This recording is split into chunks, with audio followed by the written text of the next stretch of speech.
Right, let's give it a shot. Let's see, and he is. Talking about you then, is the first to leave the line for the JCB Triumph Hurdle. Gets us underway.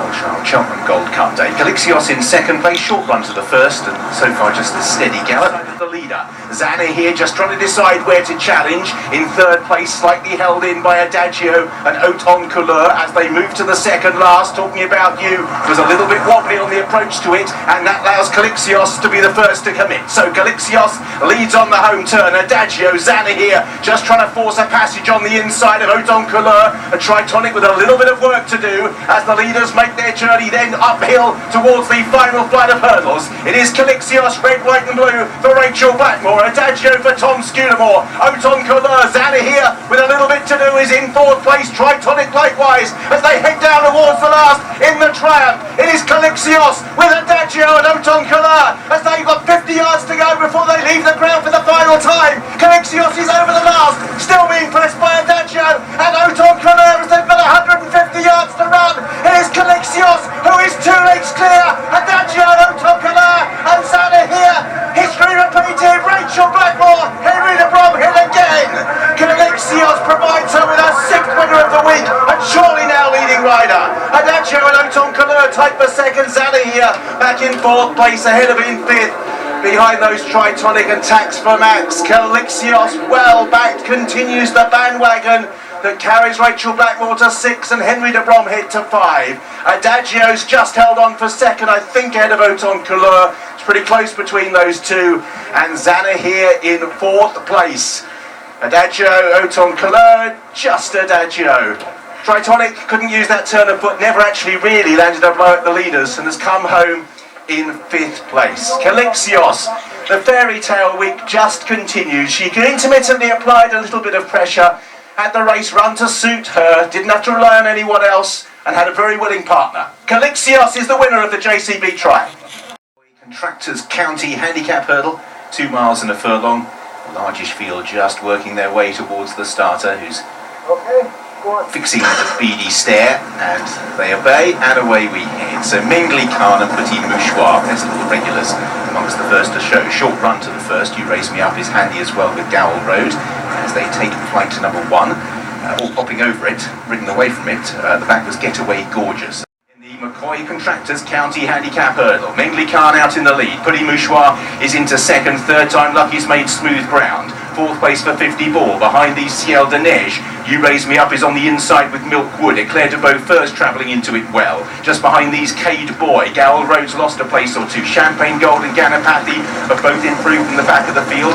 Then behind these Drop the Anchors trying to get involved as well. Captain Kangaroo towards the outside. Towards the inside Sandalur. Wolf Prince asks for an effort. Belfast Banter. Another in the sheepskin noseband, well clustered as they make their way towards the 2 from the finish. Mingli Khan still has the lead. Third time Lucky, Milkwood, Petit Mouchoir the grey. Then towards the inside 50 Ball. Behind these Cade Boy. You Raise Me Up still on the heels of the leaders. Champagne Gold is also just being produced. Belfast Banter continues to weave amongst horses as they make the longest run down towards the last. It's third time Lucky for the Skeltons, the specialists in this race, with Milkwood over on the far side. Ciel de Neige. Petit Mouchoir comes next. You Raise Me Up, Belfast Banter, Eclair de Beau Furkin and Ganapathy, who's back in about 6th or 7th. Then Cade Boy heading down towards the last. Milkwood it is who's come through under Robbie Dunn to head third time Lucky. Belfast Banter still makes ground, as does Eclair de Beau Fur as they're over the last. Edwardstone running on as well. Third time Lucky battling back with Milkwood as they head off on the running. Belfast Banter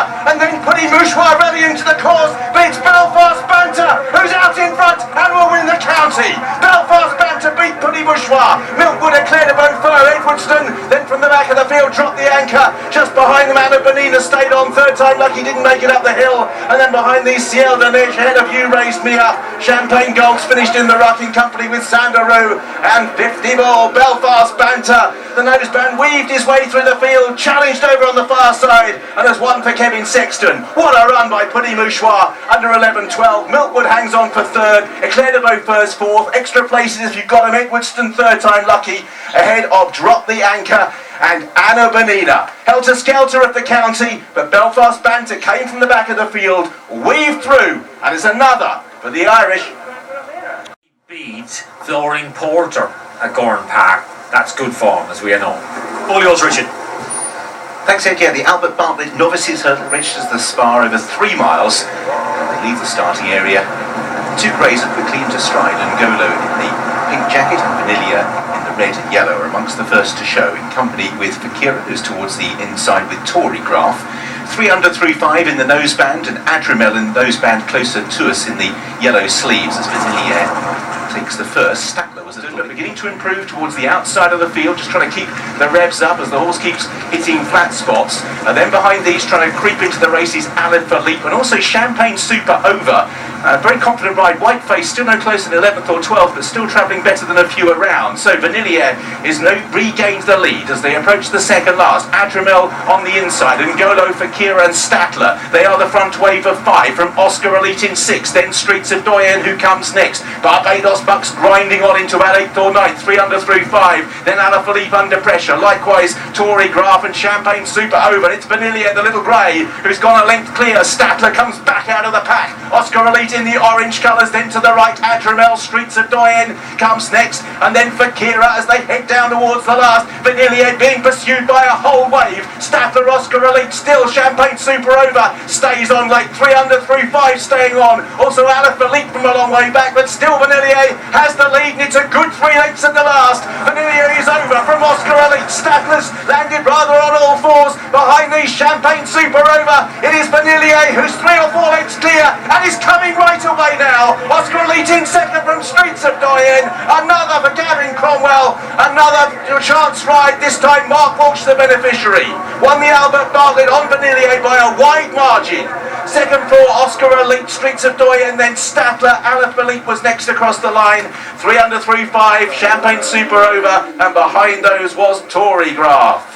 Well, once again, Jonathan Moore's loss, unfortunately for him, is somebody else's gain. Vanilla always in the front too, and left them for dead really after the last. Look at the winning margin, it's a big one. Came right away, no fluke.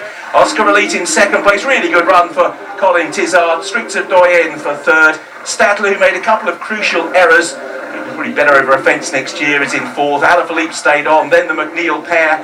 3 under through 5, just heading home. Champagne Super over. Well, it's another one for Ireland. It's a 2nd one for Gavin Cromwell. Sadly for Jonathan Moore, it's a 2nd runner. He's the winner. He has missed through injury. But as I say, somebody's lost is someone's gain. This time, it's Mark Walsh.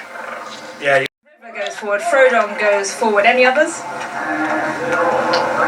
So they're off and racing. I can tell you who is in the lead. It's Native River being rousted as he was a couple of years ago. Frodon's doing it far more easily with Blackot, Manila, Indo and Kemboy. They are the front 5 as they head towards the first in the Wellchild Cheltenham Gold Cup. An album photo wasn't great at the first, and neither was Chad. Album photo in is Aplutar and has succeeded in closing the gap as they race towards the second last. Aplutar on the outside of Manila Indo. A horse Rachel Blackmore knows well, and Henry de Bromhead has the first 2 as they head towards the second last. Album photo has 4 lengths to find. Manila Indo is over, 2 lengths clear from in 2nd place Aplutar. Then in 3rd is Album photo with work to do. Manila Indo heading down towards the last. Aplutar coming for another crack at the leader, but over the last it is Manila Indo who has the lead for Jack Kennedy. Aplutar for Rachel Blackmore, and then Album photo. Manila Indo out in the lead. It's still a length and a half clear. Aplutar is trying hard. Time is running out, and Manila Indo leads them home in the Gold Cup. Henry de Bromhead does something no other trainer has ever done. He wins the holy trinity of big races with a 1-2 in the Gold Cup. Manila Indo, Aplutar in 2nd place. Album photo, the 3. Fittingly, an Irish-dominated finish pulled clear of old Native River, who plugged on. Well, it's gone so well for Rachel Blackmore this week, but here she's chosen the wrong one. Manila Indo always travelled really well. Bounces back to form. A horse who runs really well at the festival. Aplutar stayed. Kept staying but couldn't get by. Album photo crucially off the home bend. Rachel Blackmore did it again. Closed the door. Album photo couldn't recover. Manila Indo for Barry Maloney, Jack Kennedy and Henry de Bromhead. Won the champion hurdle, Henry. Won the Queen Mother. He's won the Gold Cup. Native River in 4th, and then Frodon in 5th. They're colours that Paul Nicholls himself donned many times when Michael Marsh's at those stage for David Barron's, they're now his family's colours as well. So runners being called in for the St James's Place Festival Challenge Cup Open Hunters Chase. Just wants them to steady down a little bit here. And they're off and racing. So we start at the head of the home straight, and Stand Up and Fight is the first one to leave the starting area. The Son of Presenting is also racing prominently with Red Indian Law of Gold. Billaway is towards the outside with Late Night Pass as they all get over the first without mishap. One Pass quickly gathered up and still has the advantage. Billaway on the outside, Porlock Bay in third. They've moved on from It Came to Pass, who is in fourth, and Staker Wallace as the leaders turn for home. Out in front, Late Night Pass, white and red. Yellow colours at Billaway for Paul Townend, and Porlock Bay for Lorcan Williams is travelling comfortably on the outside as they race towards the second last. Billaway picks up, but Porlock Bay jumps himself alongside here, being nursed towards the hill. Has the advantage, Porlock Bay for Lorcan Williams and Will Biddick, but over on the far side, Billaway is proving a tough nut to crack, and now they face the hill. Porlock Bay, Billaway digging in on the far side, out in front, Porlock Bay clinging to a knee of the neck. Billaway nibbling away at the advantage, will not go away. Porlock Bay trying to swat away his rival, but Billaway is sticking his neck out, and the closest finish of the week. Porlock Bay near side, Billaway far side, pulsating duel up the hill. Staker Wallace and Late Night Pass tight for third and fourth. Hazel Hill in fifth. Porlock Bay up in trip was trying to hold on. You got the impression he was always just in front. Billaway would not go away. Porlock Bay by a head possibly, maybe a short head. Billaway second, I think, for a second year in a row. Heartbreak for him, and they pulled a long way clear. Third, Staker Wallace, possibly ahead of Late Night Pass. Photos all round. We haven't had many photos this week. We've got them for all places here. It will be a nervous wait for the riders involved. Numbers are 11 Porlock Bay and 1 Billaway. This is horrible. When you're waiting for the judge to call your number, you've got a fair idea. Here we go. The photo finish for first place. First, number 11, Porlock Bay. Will Biddick for Johnstone has won the St James's Festival Challenge Cup, and in truth, Mick, that's really what this race is all about, isn't it? Yeah. And it has given a bit of trouble, and they've just been asked to go wider, and hence a bit slower, and they're let off a bit earlier as a result. So away we go for the Mrs. Paddy Power Mare's Chase. There's no hanging around here. 5 or 6 deep for the lead. Colreevy's up there, also Magic of Night towards the outside, really super as they get over the first. The 3 lengths down, trying to close, then cut the mustard, and Salsaretta down towards the second last. Ellie May and Colreevy locked in combat, and Shattered Love hasn't given up hope of getting on terms with the front two, but time is running out, and Colreevy on the far side, and Ellie May in a Mullin set two. Shattered Love still edging closer in third, but didn't beat the last on a great stride. Colreevy and Ellie May by 2 to 3 lengths from Shattered Love. Colreevy over the far side, Ellie May on the near side, locked together. Colreevy by a head. Ellie May, they're drifting right-handed. Colreevy has got a neck up on the run to the line. Colreevy, first name on the roll of honour for the mares. Ellie May in second. Shattered Love never made it in third. Fourth, the Salsaretta. Moy Henna stayed on. Chitty Pretty Magic of Light flew off the run-in, having been badly outpaced. Just checking, I think, on the loose source, I can see Zambella coming up perfectly okay. Great battle, these two had it between them from quite a long way out. Colreevy just edged gradually further clear in the last 100 yards or so to see off Ellie May. Shattered Love, mistake at the last didn't help, but she never was really quite getting there. But she has run a much better race in third place, and they pulled clear of a horse that possibly summed up the week for the English. Didn't quite cut the mustard.